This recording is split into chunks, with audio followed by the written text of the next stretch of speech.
Hello, this is Encounters with Life. I'm Sean Abigail, your host. All right, I'm going to say it, and people are not going to like it, but Canada is broken.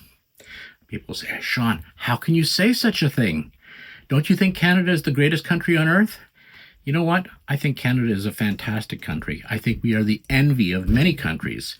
But just because everything is not as broken as it can possibly be, doesn't mean that Canada isn't broken. And when I was thinking about the title for this video, I said to myself, should it be a very in-your-face kind of Canada is broken, or should I talk about some of the impacts that the current Canadian crisis is bringing about? For instance, I thought about saying, let's have a Canada that our young people want to stay in. Because I talk to young people, and they don't feel that Canada has anything for them. They don't feel that Canada is a place that they can be proud of, that they want to be part of. They don't feel that economically they will ever be able to participate in the Canada that we would like to think of. They say they will never be able to afford a house. They'll never be able to afford to retire. They'll be living in the gig economy. People are struggling, and especially young people. And so that leads me to the conclusion that Canada is broken.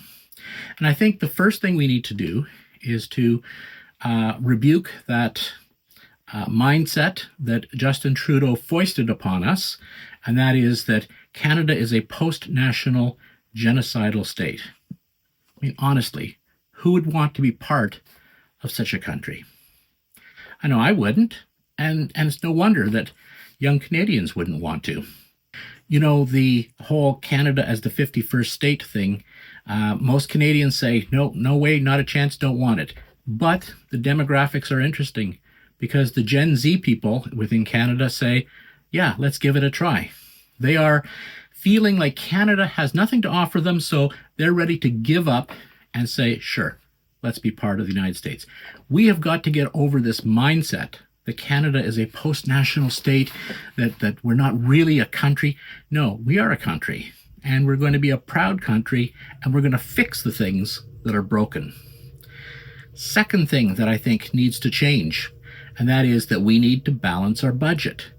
This is a mindset change. You know, we had a balanced budget. Stephen Harper, in his last budget, gave us a balanced budget, and we, as a people, said, we don't want that. And we voted for the guy who said, I'm going to continue deficit spending. Oh, just a little bit for a while. Yeah, right. We pretended like we actually believed him, but we didn't. We just liked deficit spending. And we've got to get over it because it's going to eat up our national budget and it is going to take everything we have. We're not going to have any of the social programs that we want because we're not going to be able to afford them anymore. That's what's going to be like if we don't get a balanced budget. And let me tell you, when I look at the stats for my videos, one of the poorest performing videos was the one where I talked about Canada being broke. People don't want to hear it, but we have to. We've got to pay attention to the dollars and cents, because if we don't pay attention to that, nothing else is going to work out in this country. Something else we have to pay attention to, and that is our Arctic. We are a northern people. I've been saying that over and over in my videos. We are a northern people, and we have to pay attention to the Arctic. Other nations like China are pushing an agenda there, and we need to be first and foremost with a presence in the Arctic. So that's why, for instance, the Conservatives said they're going to build some icebreakers and open Canadian Forces Base at Iqaluit. Personally, okay, full disclosure, yes, I am a conservative. But I think those are great ideas. Maybe they're not all the ideas we need, but they're great ideas to start with. Put a Canadian Forces base there, build additional icebreakers, and let's have a true northern presence. Something else that, as Canada, we have to do, we got to get it right, is military procurement. Because it takes forever to get the equipment that our soldiers, sailors, and airmen need. And you know what? I'm going to assume that our procurement organizations are made up of very dedicated people who are working hard. I have no reason to doubt that. But there's probably so many rules and so many regulations and so many processes that have to be followed that we can't order anything. We can't get equipment for our people. And that's a shame. You know, I'll give you an example. This was in the United States. Engines for transport aircraft are actually the same as the commercial ones for passenger planes. But the U.S. military has all kinds of procurement rules that require all kinds of specialized testing and specialized requirements and so on. And what the airlines do in order to handle it in a very cost-efficient way is they just demand a good warranty. And so they can get their engines much, much faster than the U.S. military. I'm going to assume there's lots of things like that in Canada as well. Okay, reviewing our military procurement to make it more efficient. And you know what? If somebody can't make it more efficient, fire them. Just fire them and get somebody who can. We have to, as a country, meet our NATO commitment of 2% spending on defense. The world is getting more dangerous.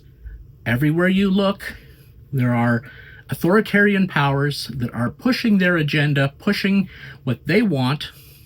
And if we're going to defend ourselves and defend our interests and to defend our allies, we've got to pay attention to that 2% target. And you know, I've said before, my very first video actually was on this exact topic. We've got to focus on stockpiling munitions. We're not going to be able to train up an army that's twice the size of our current army, not in the short term. But what we can do is stockpile munitions so that if a long war comes, we have the weapons and we're able to share them with our allies. We need long duration contracts for procuring ammunition. So for instance, 155 millimeter shells. If you're going to order 100,000 of them, yeah, okay, well, get in line. But if you're going to say we want 100,000 of them every month for the next 10 years, somebody will build a factory here in Canada and we can build our own. I think we should also be doing things like increasing the number of transport aircraft. Again, we may not have the exact need for our own force, but come a major conflict, we will be able to move around the forces of our allies. I don't think we're going to be able to build up the Canadian Army to be what it should be, but perhaps because the Royal Canadian Air Force and the Royal Canadian Navy require less personnel, maybe we can build those up. And we need to build, to procure, to purchase proper defenses against drones. You know, when the conflict in Ukraine started, drones just weren't a thing, and now they are everything. Now they are taking out tanks every day, armored personnel carriers, positions, long-range attacks. Canada has essentially nothing to defend our soldiers with by way of surface-to-air missiles or by anti-drone equipment or things like Skyguard. We need to do that. All right. Now I'm going to say something else that's controversial. Our foreign aid should focus on feeding the hungry, not building nations. Rather than giving tens, even hundreds of millions of dollars to countries all over the world so that they can build their nations, we should be focusing on the people who need the aid the most, the hungry. And as far as building nations go, these other countries can build their own nations with their own money the way they want to build them. And Canada, if we don't pay attention to what we're doing with our spending, we're going to run out of money. And then we won't be able to help anyone. Here's another thing. Well, that's a couple of things, actually. Our new fentanyl czar, instead of just coordinating with the United States, should have real authority. And that should be a cabinet-level position. We should also improve our technology and our staffing so that every package that crosses the Canadian border into Canada or out of Canada by express courier, by post office, whatever, gets scanned for drugs. We should institute RICO laws against the production and transport of drugs. But you know what? That requires a mindset change, because I'll tell you, I made a video about Canada getting tough on drugs, and that video got almost no views. People are just not interested in hearing about it. But you know what? There is no world in which more drugs or legal drugs or drugs is a good thing for Canada and Canadians. Our cities are now infested with drugs and people getting completely zonked out of their minds on fentanyl and other drugs. It's got to stop. If we want to have a Canada that's worth having, a Canada that isn't broken, we've got to get rid of the drugs.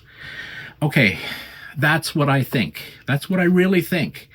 And I'm interested to know what you think. You know, sometimes people leave comments that are, well, they think very differently than me, and they're very happy to tell me that.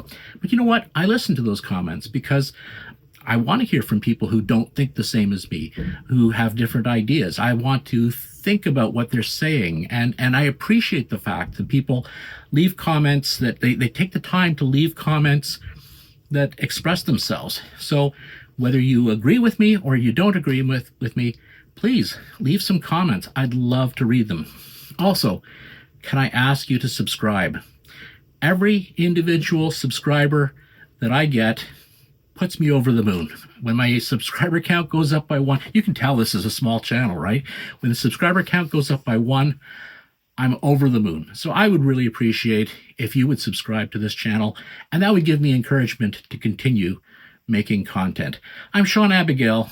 That's Encounters with Life.